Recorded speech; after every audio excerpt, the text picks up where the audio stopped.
भारत एक सुनहरा पक्षी था जो अपनी समृद्ध संस्कृति, सभ्यता और व्यापार के लिए जाना जाता था। लेकिन फिर अंग्रेज आए और धीरे धीरे देश को अपने अधीन कर लिया।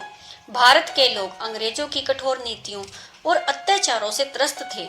एक छोटे से गांव में एक लड़का रहता था जिसका नाम अर्जुन था। अर्जुन अपने दादा दादी के साथ रहता था और उनसे स्वतंत्रता संग्राम की कहानियां सुनकर बड़ा हुआ था।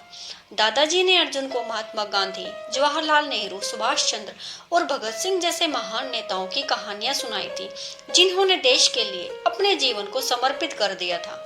एक दिन अर्जुन ने देखा कि गांव में लोग तिरंगा झंडा लेकर जुलूस निकाल रहे थे और भारत माता की जय के नारे लगा रहे थे।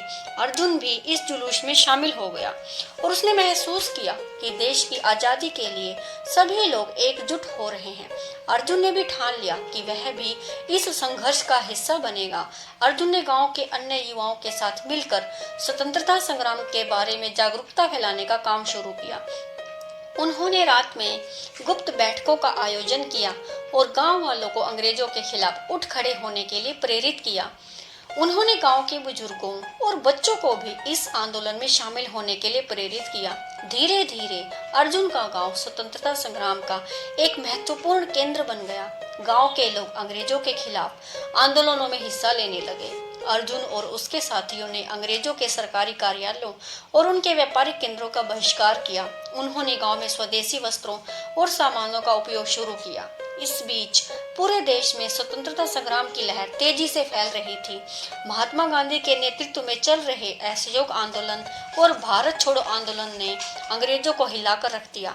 देश के हर कोने से लोग स्वतंत्रता की मांग करने लगे और फिर वह ऐतिहासिक दिन आया जब ब्रिटिश सरकार ने भारत को आजादी देने का निर्णय लिया।